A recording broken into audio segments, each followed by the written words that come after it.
Meus irmãos, graça e paz a todos, estamos aqui para mais uma super dica de leitura. Essa obra, esse comentário expositivo da Carta aos Romanos, que é uma série que a editora Vida Nova está trazendo.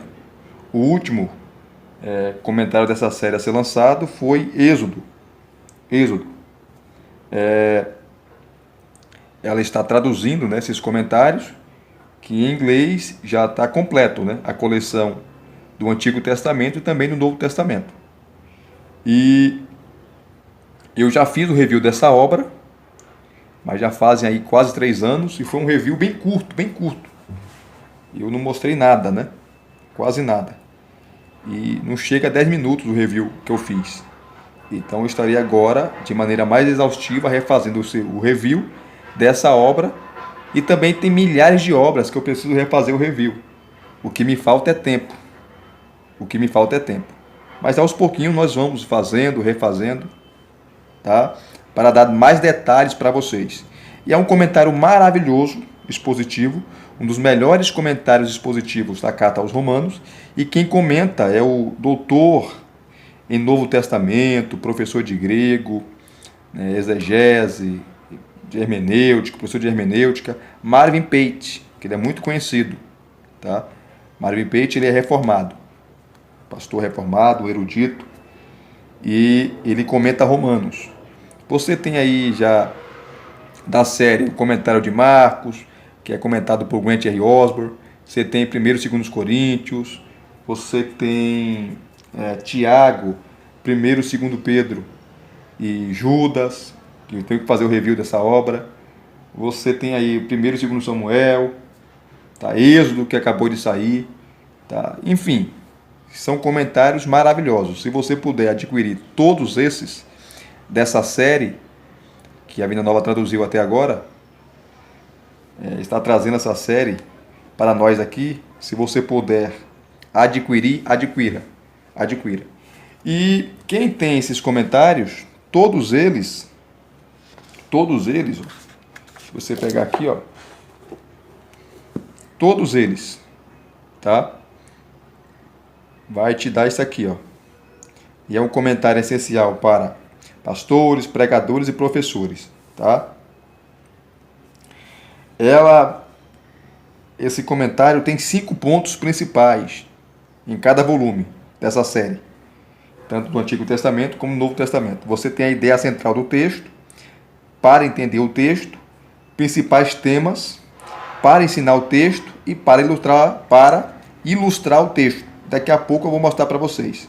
O Marvin Pate, ele é doutor em Novo Testamento pela Marquette University, autor deste volume, é chefe do Departamento de Teologia Cristã, onde ocupa a cátedra Elma Cobb, aqui eu não vou saber pronunciar. Pensa num nome complicado aqui, ó. Ouachita Baptist University, como professor de teologia cristã. Também é pastor da Igreja Batista de Grey. É autor e coautor e organizador de vários livros, entre eles, está aqui, ó, tudo em inglês. Tudo em inglês, aqui, ó. Tá? Aqui envolve a teologia de Paulo, né? Uma dessas obras. The Theology of Paul, que é a história de Israel. Eu não sei traduzir isso aqui, né? Que eu não leio inglês. Mas envolve a teologia de Paulo, né? Juntamente com a história de Israel aqui, ó. Quem tem aí, quem lê inglês e quiser aqui deixar nos comentários essa tradução aqui dessa obra dele, ó, e dessa aqui também, pode ficar à vontade, deixa aí nos comentários, tá? Show de bola. Então é um erudito, né? É um exegeta, e não só isso, ele é também pastor de igreja, né? Então não é teólogo, não é apenas teólogo, é um pastor de igrejas. Essa obra aqui, ela foi lançada, queridos, em 2015.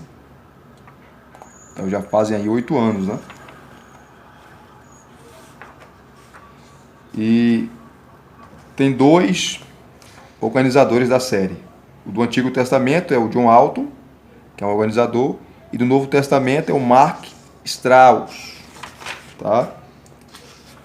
Que é a primeira edição, 2015, e a primeira reimpressão dessa obra fazem aí 4 anos, foi em 2019.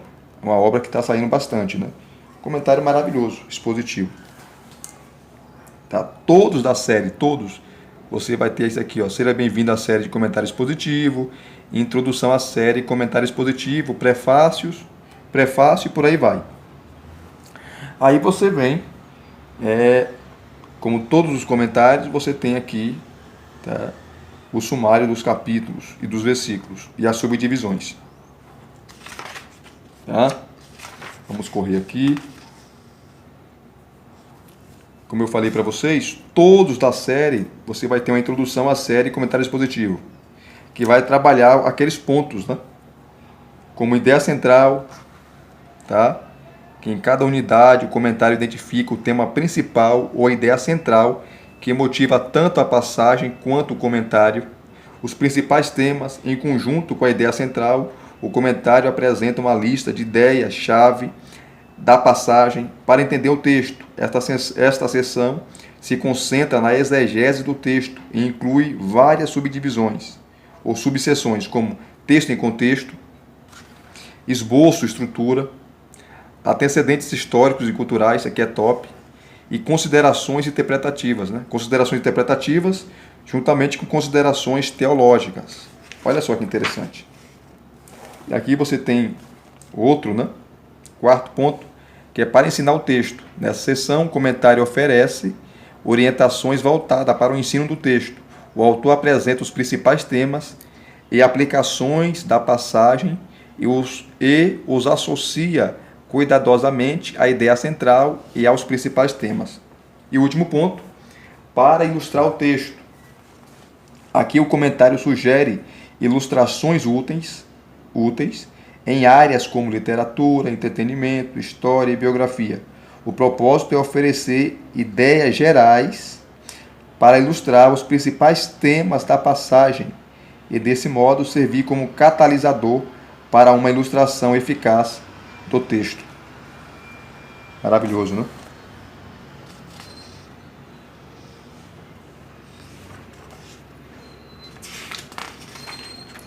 E tem mais, esse comentário,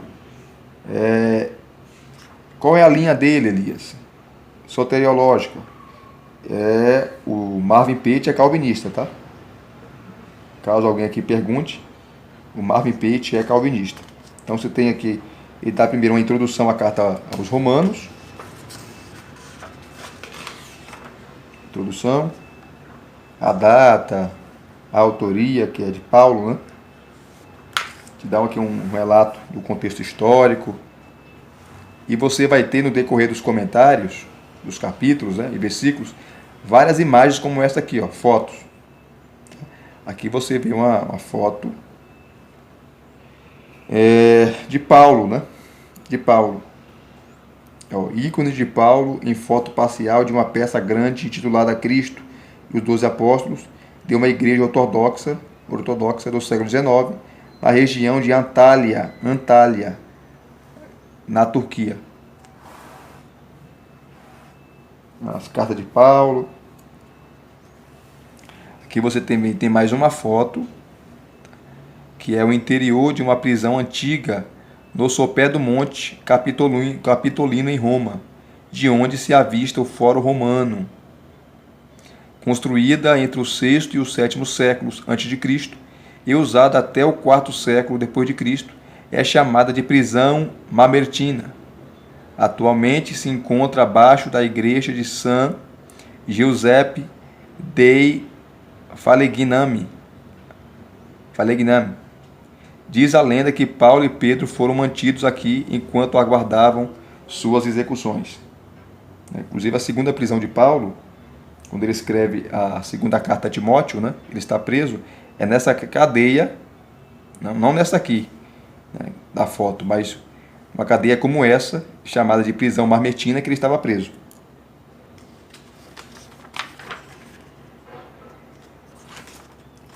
Aqui ele vai te dar aqui, ó, a teologia de Paulo. Tá? Eu até marquei na época. Tá? Vai trazer também a teologia liberal acerca das cartas de Paulo, né? O que eles pensam, trazendo aí a teoria da escola de Tübingen, F.C. Barr, entre outros. Aqui você tem mais uma foto.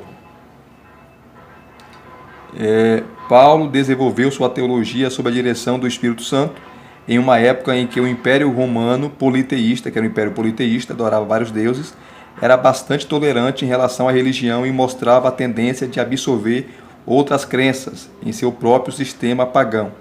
À medida que a adoração a deuses e deusas estatais deixou de ser uma convicção religiosa e se tornou uma observância ritualista, várias religiões de mistério começaram a surgir, dentre estas a mais proeminente no final do primeiro século depois de Cristo.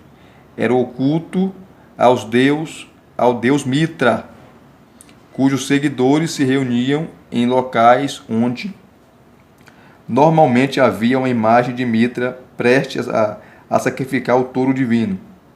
Aqui a Mitra matando o touro, né? Como aqui aparece nessa escultura datada do segundo século. Aí você vai... Aqui é só a introdução, tá? Ele vai te dar aqui, ó, uma visão do judaísmo antigo, tá? A presente era e a era vindoura, né? Aí você tem a visão do cristianismo agora. A presente era, você tem o tempo intermediário e a consumação, que é a era vindoura, tempo do Espírito. Interessante, né?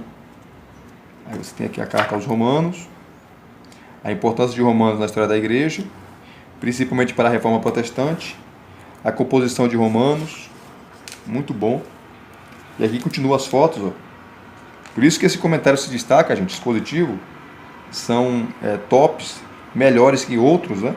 Que os outros não vão trazer essas fotos, essas imagens, que eles trabalham o comentário, mas também o contexto histórico e cultural, trazendo fotos, imagens o tempo todo. Aqui você tem aqui, ó, Romanos foi escrito por Paulo e por seu escriba profissional Técio. Entre os materiais de escrita desse período estava o estilo objeto utilizado para escrever sobre tábuas de cera e também a pena e a tinta, usadas para escrever sobre papiro, pergaminho, velino, tábuas ou cerâmica. A imagem mostra uma pena e um tinteiro romano fabricados em bronze. É do primeiro século depois de Cristo. Está aqui, ó. Tinteiro e a pauzinho para escrever, né? A pena para escrever. Possivelmente foi um desses que Técio usou para ditar a carta, para escrever a carta aos Romanos, né? Paulo ditou a carta e ele escreveu. Olha aqui, mais fotos, ó. Então ele te dá muito bom o contexto aqui da carta aos Romanos, né? Que ele vai te dar no local em que a carta foi escrita. A carta foi escrita de Corinto, já é um consenso entre os estudiosos, o destinatário de Romanos, ó, o tema de Romanos, o propósito de Romanos. Aqui você tem um busto, né, do imperador Cláudio, que governou do ano 41 a 54. Essas fotos vão aparecer o tempo todo. Aqui você tem um mapa, ó, tá? Aqui é um mapa do Império Romano, na época de Paulo, né?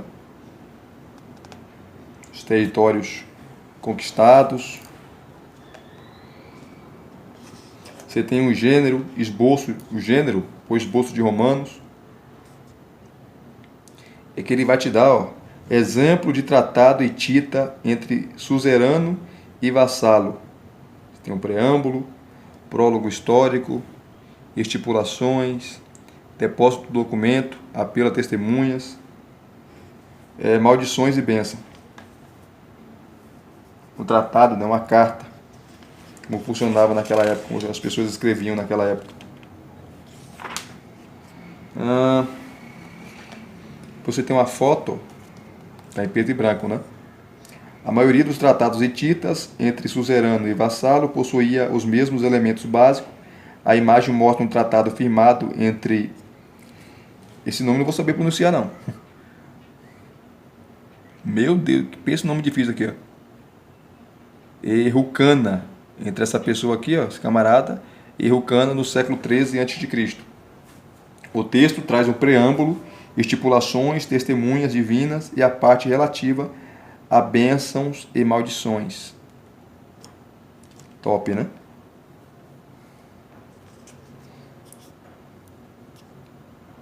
Como se escrevia uma carta naquela época, um tratado, enfim.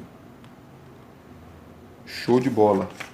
E aqui ele entra a comentar o texto. Depois dessa exposição do contexto histórico da carta, né? Data, autoria e por aí vai. Ele começa a comentar os capítulos e os versículos. Então está aqui, Romanos capítulo 1, de 1 a 7, que é a primeira subdivisão, né? A introdução à carta, você tem um tema, o Evangelho de Deus em Cristo, anunciado por Paulo, aí vem a ideia central, que é Paulo, o apóstolo, aos gentios, foi divinamente escolhido para pregar o Evangelho de Deus em Cristo, que era o cumprimento escatológico da dupla promessa veterotestamentária, a restauração de Israel e a conversão dos gentios. Essa é a ideia central. Aí você tem o primeiro ponto aqui, ó, para entender o texto, que você vai entender o texto em seu contexto, tá? Ele vai dividir em 3 partes, Romanos capítulo 1, de 1 a 7. A primeira parte é o remetente, que é Paulo. Depois você tem os destinatários, aqueles que estão em Roma, verso 7, parte A. E a saudação, graça e paz, que é a parte B do versículo 7. Tá? Ele vai te dar aqui, ó, o texto e o contexto. Depois ele vai te dar aqui, ó, o seguinte esboço, norteará a análise de Romanos capítulo 1, verso de 1 a 7, está aqui o esboço. Paulo é chamado para ser apóstolo do Evangelho de Deus em Cristo, o cumprimento da dupla promessa escatológica do Antigo Testamento. Verso 1. E o versos 2 a 4, a restauração de Israel. Verso 3, a conversão dos gentios. Versos, né? É a parte 3, né? A conversão dos gentios, que é o verso 5 a 7. Essa é a subdivisão que ele faz, o Peit. Aí você vem aqui, ó, para os antecedentes históricos e culturais. Olha como é rico esse comentário, gente. Ó, antecedentes históricos e culturais. E como eu falei para vocês, sempre você vai ter fotos aqui, ó. Sempre trazendo contexto histórico, alguma foto que mostra a arqueologia, trabalha com arqueologia, a historicidade, enfim, sem comentários. Sem comentários. Paulo começa o capítulo 1, versículo 1, dizendo que Paulo, se você pegar aqui, ó, estou aqui com a Bíblia na mão, só aqui já dá uma mensagem, né? Ó, Romanos 1, capítulo 1, versículo 1. Paulo, servo de Cristo. A palavra servo aqui, ó, no grego, é doulos, que é escravo, tá? Então, Paulo, escravo de Cristo, seria a tradução literal. Paulo, servo de Cristo Jesus, que aqui é um senso, tá, de humildade. Paulo, servo de Cristo, escravo de Cristo, senso de humildade, chamado para ser apóstolo. Aqui é o senso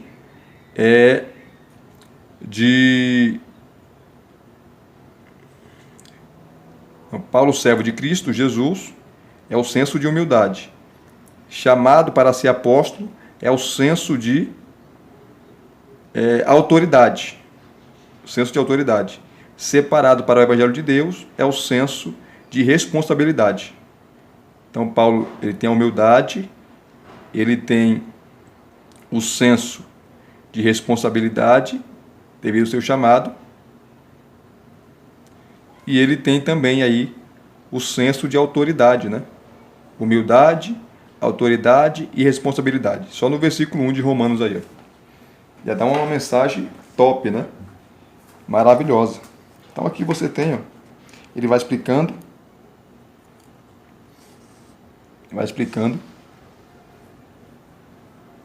Show de bola. Aí você tem as considerações interpretativas, né? Que é o Paulo, servo. Como eu falei para vocês, a palavra servo é doulos no grego. Escravo. Vários homens da Bíblia, no Antigo Testamento, eram servos de Deus. Moisés, Jeremias, Isaías e por aí vai. Servos de Yahvé, servos do Senhor. Que ele vem comentando no versículo 2 e vai comentando. E vai comentando, tá? Ó, que você vai ter várias tabelas. Começa aqui, ó, tabela 1. Jesus Cristo em Romanos capítulo 1, versos 3 e 4 e a restauração de Israel. Tá? Você tem um texto aqui de Isaías, as boas novas da restauração de Israel, que está em Isaías 40, do capítulo 40 a 66. Isso se cumpre no Evangelho de Cristo, que Paulo, já no início da carta aos Romanos, né, os versículos de 1 a 7, Paulo já apresenta, né, principalmente os 4 primeiros versículos. E aqui ele continua. Você tem a restauração de Israel, o Messias davídico, restaurará Israel na era vindoura. Aqui você tem os textos do Antigo Testamento. Ó. Israel é o Filho de Deus, né, o primogênito de Deus. É interessante aqui, ó. Ele faz o contraste, né, entre o Antigo Testamento, as profecias do Antigo Testamento, e o Novo Testamento. Show de bola.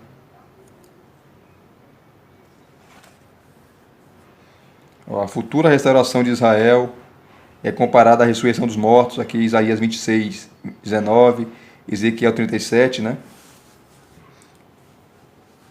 Veja que ele é reformado, ele é calvinista, mas ele entende, não tem como negar, que há um futuro para a nação de Israel.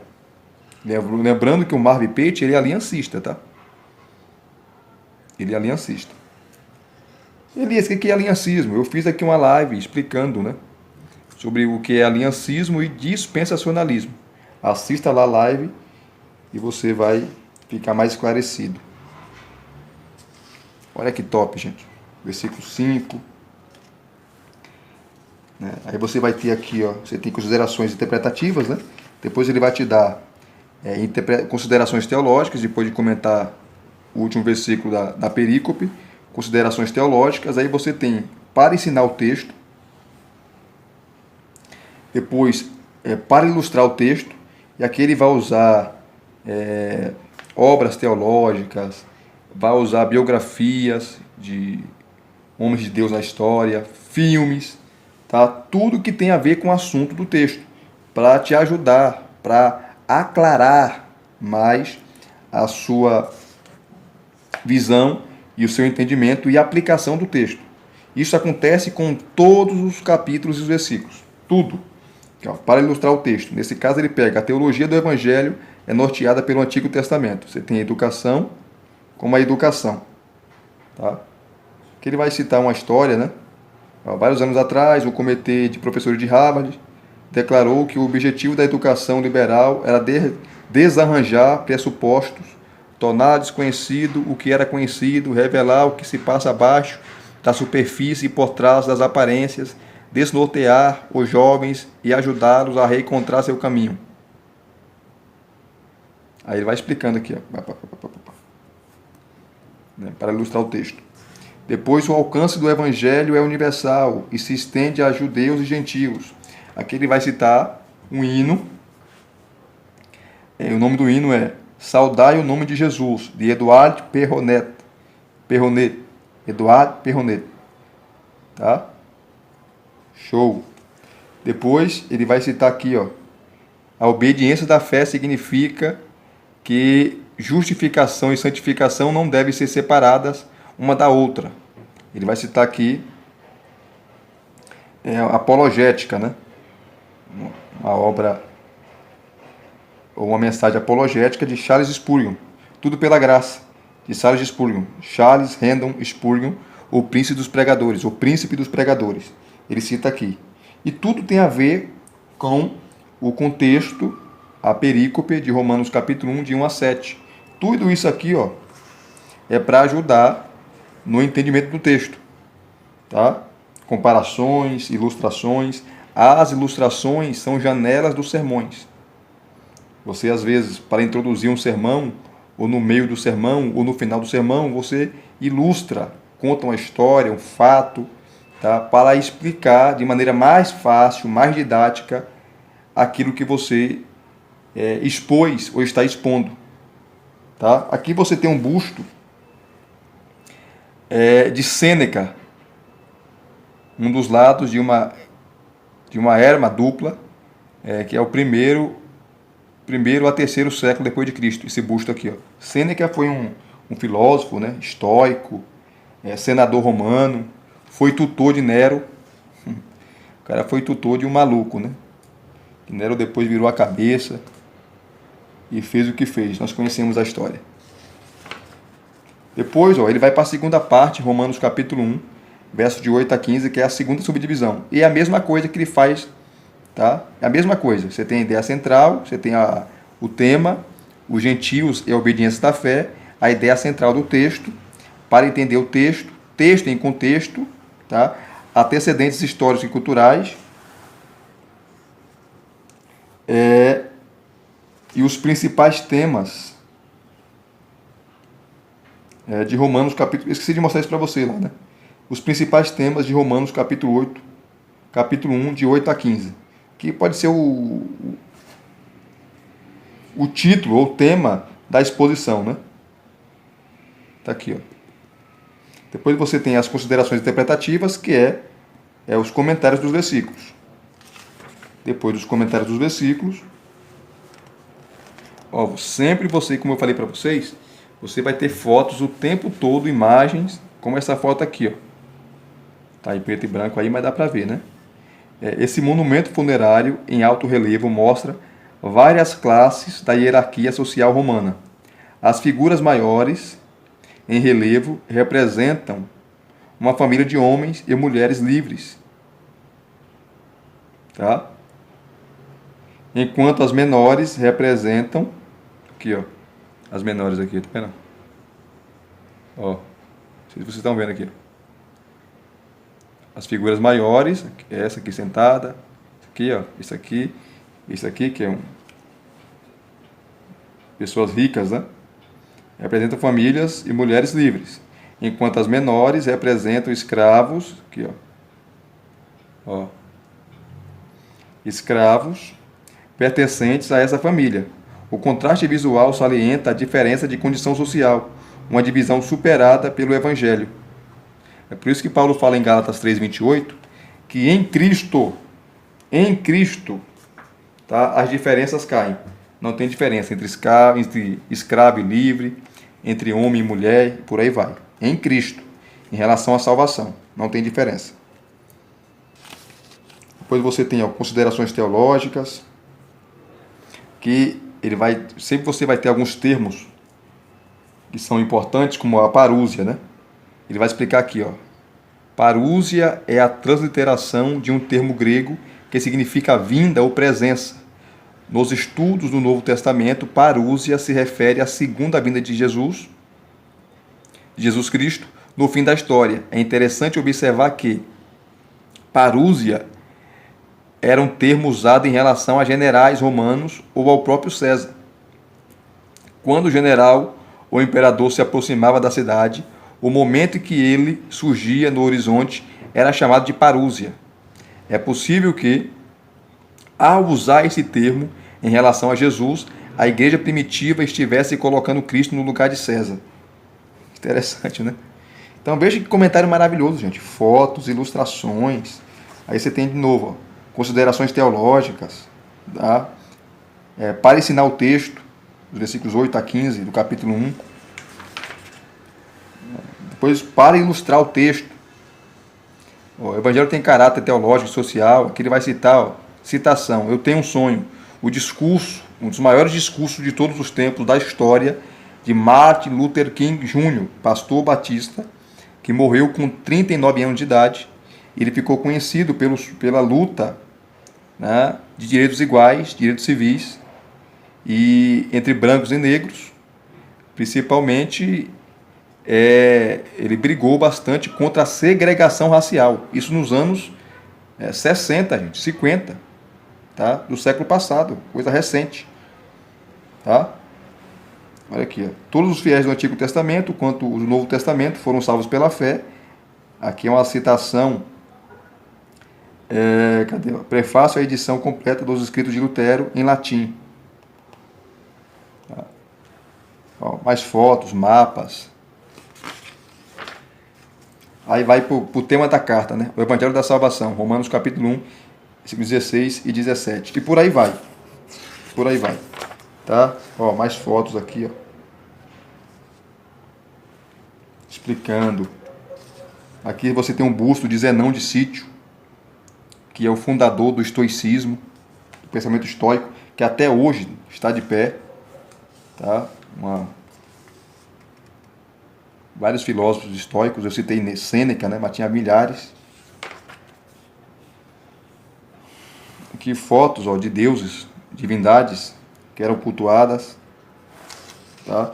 Ele está aqui citando o contexto de Romanos capítulo 1, do 18 ao 32, que Paulo fala sobre a idolatria. Tá? E aqui você tem mais fotos, ó, como Minerva, né, que era um dos deuses romanos. Meu irmão, comentário expositivo de Romanos como esse nós não temos, não. Com essas ilustrações históricas, fotos, tá? É top demais. Top demais, tá? Todo livro é assim. Ou todos os comentários é assim. Você vai encontrar isso o tempo todo. Se vocês gostaram de mais uma super dica de leitura, deixa aqui o seu like, deixa aqui os seus comentários, se inscreva no canal se você não é inscrito e acione o sininho para receberem todas as notificações, tá certo? Graça e paz mais uma vez, muito obrigado a todos, até as próximas indicações.